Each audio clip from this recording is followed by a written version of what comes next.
What is up, guys? It's your boy Yaniki here, chapter 243, Deconstruction. You guys already know I got a lot going on, so I've been busy here lately. Sorry about that, but I'm still trying to at least get these out here. So I'm just not gonna say I'm gonna rapid run through this, but I am gonna try to be efficient. So, like we start off with, we're back at Deku's house with his mom because they actually got permission to go. Very cool. Uh, we finally get the revelation of some little character development for Inko while she is still prone to the tears, which are just the Midoriya genetics or whatever Inko's original last name was if she had to switch it. Uh, we also get the name of the family and the apartment below them, which is the Koke family. Secretly, the Koke family will be the traitor, and it turns out that when Inko talks about what Deku's up to at school, she just happens to talk to this family. They're secretly with the League of Villains, and they've been dry snitching the entire time without even knowing it. Alright, I'm not going to pretend like that was a good idea. So, uh, we're going to keep going, get the tear gag, but like the main thing that's really important about this whole interaction is not only is it nice to know that Aries learning the alphabet, and I like the fact that these small things are continuing to shape the characters' mindsets and their experiences, and they're like drawing upon them in real time the way like people would, but also just the fact that we get to see that Inko, instead of Deku leaving and him being nervous like we see in the very first time he leaves for UA way back in like chapter 5, we now see him leaving with a smile on his face, genuinely confident, and Inko right there with him, just supporting him along the way. Now, we get Hawks arriving, and Slide and Go clearly has an inferiority complex about the fact that at the end of the day, Hawks is a more valuable member of the Paranormal Liberation Front, the PLF, and so he talks about his rank, and then instantly everybody's favorite grumpy gorilla comes out. Skeptic chews him out instantly. Is like, nah, fam, you don't have the access to the intel. You don't have the power level. You aren't anything compared to Hawk. So don't even try to sit here and pretend like you're on like the same level or even above him in value. And I think it's kind of important for when you think about how if the MLA tries to betray the League of Villains, look at them as two different factions here. Would this be a good chance for Hawks to potentially, if they try to curry favor with him, to go ahead and join up with their side to crush the League of Villains and then eventually deal with the Meta Liberation Army down the road?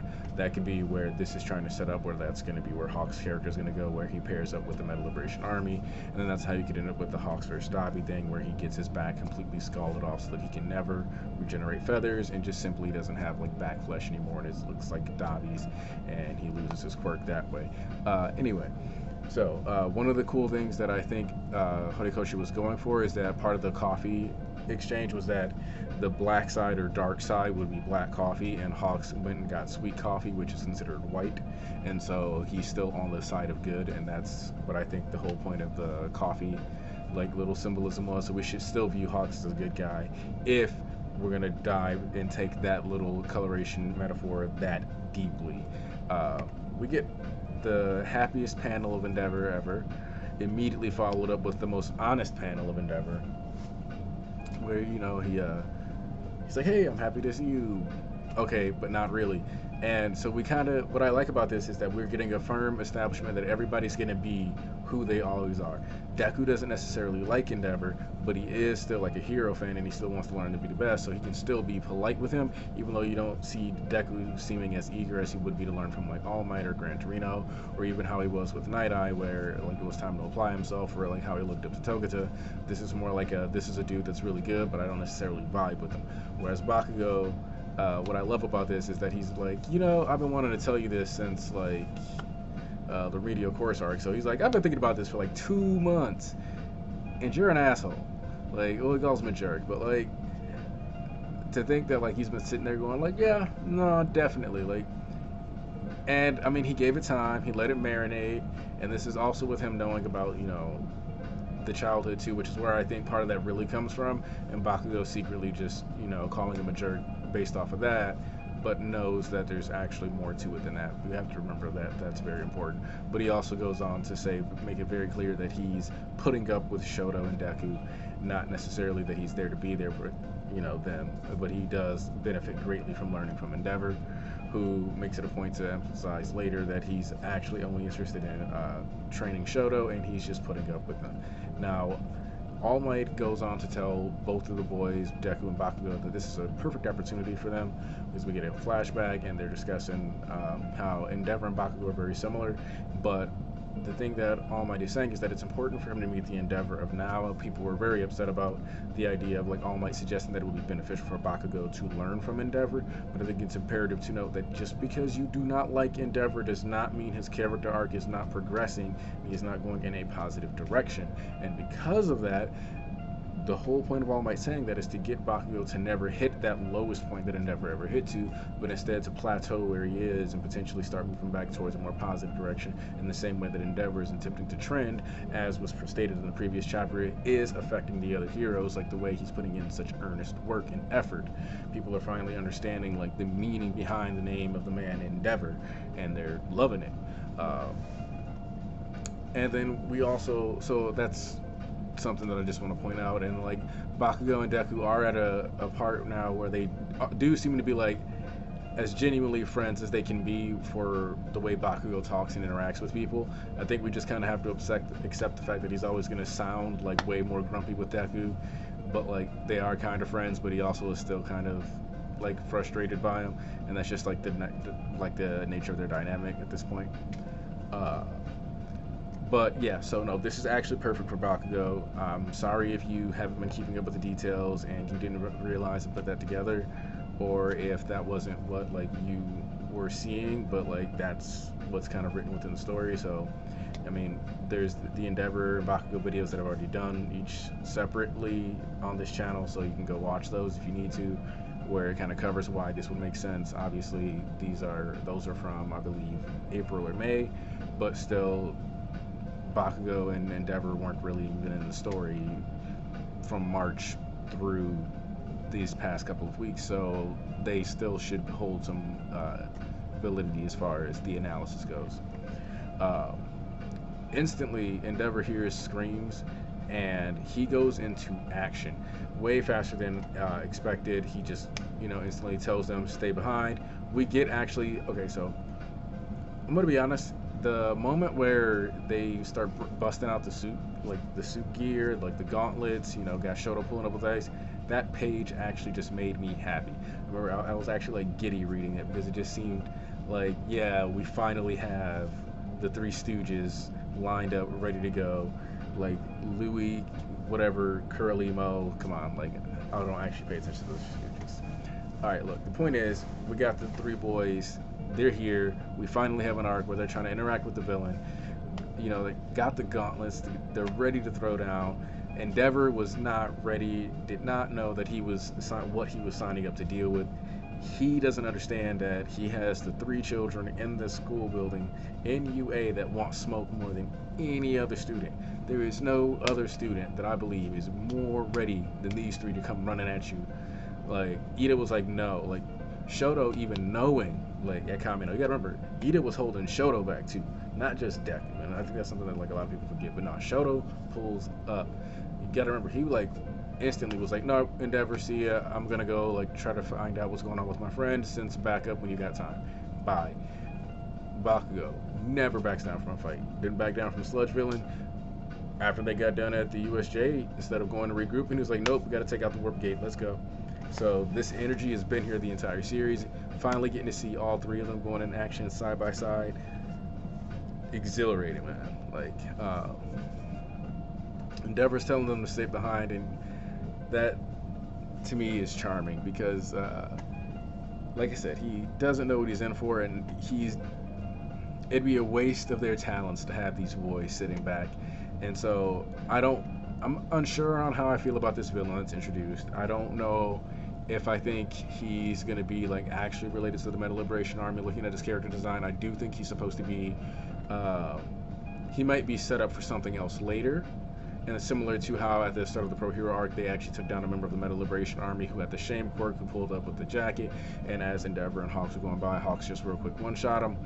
This could be something similar to that, where there is like some kind of cult that's been forming and is underground and is like starting to make moves, and that could be what this arc ends up tackling. Seeing as the previous arc already has some religious undertones to it, that could be the direction that this is going in.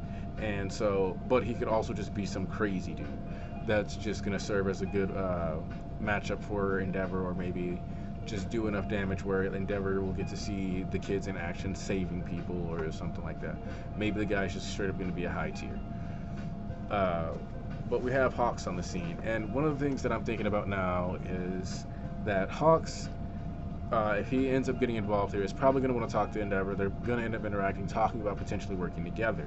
Now, Hawks himself, we know that these initiatives are coming from, he still has to do his hero duties, right? So part of his hero duties would be training other students. One of the things that I would like to see in this arc is the idea of not only Tokoyami, but also Shoji training with Hawks. And what I like the idea of is them collaborating as teams. Now, the reason for this is because if you think back to the training camp and the forest arc, when Shoto, Bakugo, Deku, Tokoyami, and Shoji were together, Deku said that with a team this powerful, we could possibly take down All Might. Now, obviously, Deku was, I believe, over-exaggerate or overly confident in their abilities. That being said, the idea of these 5 students getting to take on a potential threat that would be like perceived as like on the level of like an All Might event, and it's 5-on-1, and these 5 get to work together, establishing themselves in this arc, is something that I would really love. It would be, you know, bringing something from the training camp arc and like kind of setting that as like, you know, just more like foundational stuff that is set up for future foreshadowing for future events. And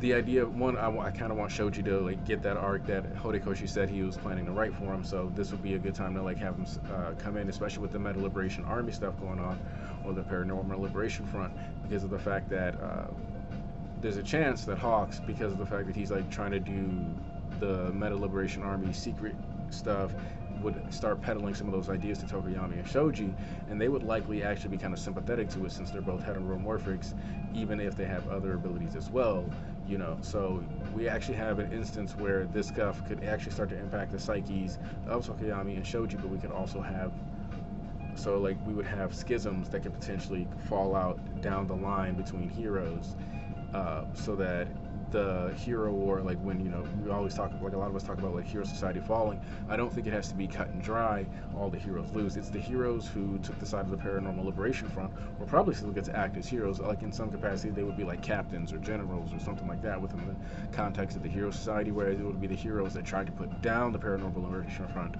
that would instead be like the ones who were kicked off the pedestal. So we could end up with a time period where Shoji and Tokoyami are like kind of villains, but really they're moreover just working with the new government that happens to be aligned with a villain set. And so it's more like a vigilante verse, technically bad guy, but only like from the standpoint of we are rooting for the protagonist, but from the societal structure standpoint, like technically it'd be like fighting a cop almost. Is kind of how that might be shaking up. That's just something that I could see a way to tie their bond from the training camp arc into this arc, and then use that bond to further set up another arc and more character interactions down the road.